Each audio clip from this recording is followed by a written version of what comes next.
Well, joining me now via phone call, because he would prefer not to be seen on camera, is Jeffrey Epstein's brother, Mark Epstein. Mark Epstein, thank you very much indeed for joining me. Let me first of all ask you, what did you know about your brother? I mean, it's an obvious question, but you are his relative, his sibling. When this all came out about him, were you as shocked as everybody else, or did you have concerns about him? Well, back in 2006, when he first got into trouble, he told me that he was getting into trouble, for what he was doing. And so I knew from early on what was happening. He told me early on. Did you know the scale of it? I mean, obviously, he had that conviction. He served time in prison. But the sheer scale of what has emerged since.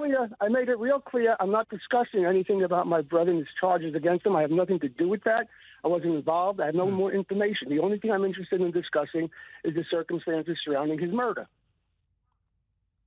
Okay, well, you say it's a murder. Obviously, it was ruled as suicide. Why do you believe that's not true?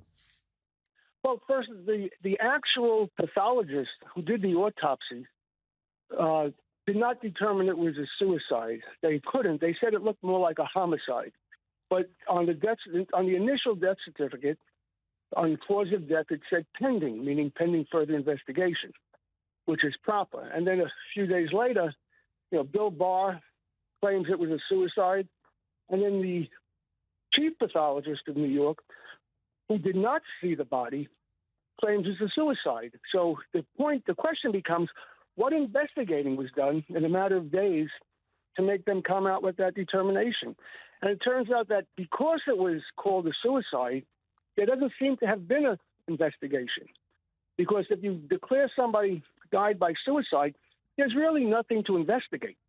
The only questions about a suicide is, how did they do it? Did they hang themselves? Did they shoot themselves? Did they jump out of a window? And that's a pretty obvious answer at the time of the death. So there's no investigation was done. The EMTs that went to the prison were never questioned.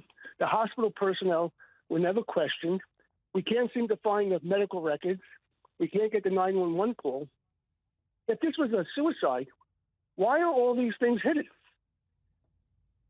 And why did Bill Barr obviously make that ridiculous statement? Right.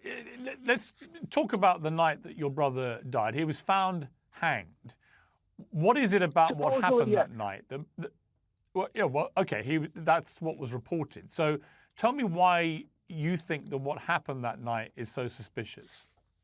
Okay, first of all, for 4 years we were trying to find out what position his body was in when he was found, because that's very telling. But we couldn't find out because they moved his body after he was found to the infirmary of the prison. When the EMTs were called and they got to the prison, he was already dead in the infirmary. Understand something. He had been dead for at least 2 hours before he was found. That's what the autopsy showed. And that's not a question. That's a fact. He could have been dead for 6 hours, but at least 2. Now, they said in the DOJ report that finally came out that he was found hanging. They said he was in a seated position with his legs extended in front of him. And when he was tied to the top bunk, and when they either cut him or tore him down, his buttocks was an inch and a half off the ground, which if you picture that, it means basically his entire body weight, or the bulk of his body weight, was hanging by the neck. Yes, there was probably some weight on his feet at the end of his legs, but the bulk of his body was hanging.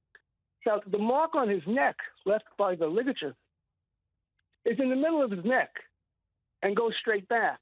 If he was hanging, as they said, the ligature would have slid up high up under his chin and then went up back sort of behind his ears up to whatever he was tied to. So the ligature mark on his neck is inconsistent with the way they describe him. And another important thing is that when you die, when a person dies, their blood isn't circulating anymore.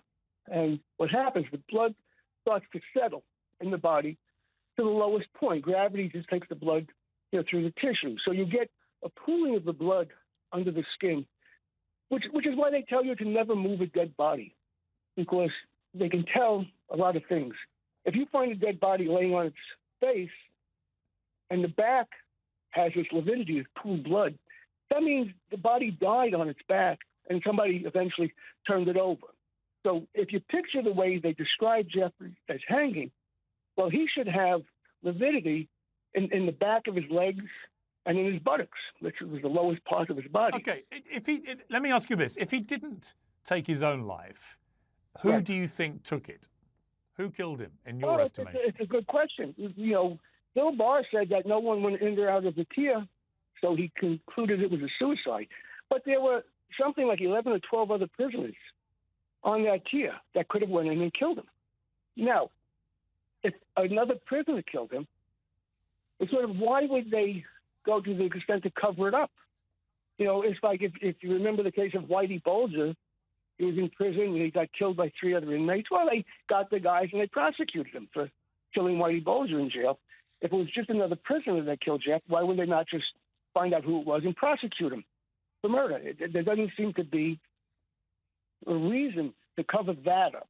Also, we can't get a list of who were those prisoners that were already on the tier. I know one was Cataglione, who was Jeff's cellmate for a while. Now, the question becomes, who was on the tier that night? When were they put there? And when were they transferred out? Because I was told that after the death, a number of prisoners were transferred off of that tier to other places. So let me ask you, Mark Epstein, let me ask you, do you believe, obviously Jeffrey, your brother, had relationships, friendships with many, many of the most rich, famous, powerful people in the world. Do you believe that, let's take this theory to a conclusion here. Do you think that one of those people who may have had a vested interest in shutting him up and not talking about what he knew about them potentially may have played a part in his death? Yes, that's what I think happened. And then you have to question, out of the rich and powerful people he knew, who would have the ability to pull something like this off? That's another question. Who would have the ability to plant somebody in there if that's the way it was done? Who would have the ability to have the Justice Department come up with this, pardon the language, this bullshit report? In the Justice Department report, it just says that it was declared dead by the pathologist. But that's not true. It was declared undetermined by the pathologist that did the actual report. And then for some reason, you've claimed, Mark Epstein, that your brother had information on Donald Trump and Bill Clinton that was so incendiary that the 2016 election would have been cancelled if that information had come out. No, what was that information? Wait, Pierce, that's incorrect. What Jeffrey told me during the 2016 election, we were just discussing the election, just two brothers talking about current things. What he said was that if he said what he knew about both candidates, they'd have to cancel the election. So he was talking about Donald Trump, and he was talking about Hillary, because Bill wasn't running at that point in time. And Jeffrey used to sometimes tell me things about people he was with, whatever. I never heard Jeffrey say anything bad about Bill Clinton. Jeffrey always liked Bill Clinton. He admired Bill Clinton. So I don't think that, again, he didn't say he had information on Bill Clinton. He mentioned the candidates. So I want to keep the record straight. I like to keep facts out there, not speculation. What information do you think he had on Donald Trump, for example, that could have disqualified him from that election? I don't know any specific information, but I've also heard Jeffrey say that he stopped hanging out with Donald Trump when he realized Trump was a crook. That's on tape. I heard a videotape interview with Jeff, and he said that he stopped hanging out with Donald Trump when he realized Trump was a crook. Do you believe that there are? Do you believe that there are these videotapes, which came out in the unsealed documents yesterday? That there are videotapes which apparently were from cameras that your brother put in place, recording famous people from Prince Andrew to Bill Clinton to Richard Branson and others having sex on tape. Do you believe that? I've heard those stories, and it's sort of like, doesn't matter if I believe it or not. I don't know. So, again, I shy away from speculating on things I have no facts on, okay? I was told by somebody who supposedly knew that there were not cameras in the New York house. You know, I know there were cameras around the entryways and for security. I was told there was no cameras inside. But again, I don't know if that's how reliable that. I thought it was reliable, you know, and I don't have any reason to doubt it. But again, I don't want to speculate. So I have no knowledge of any tapes or anything.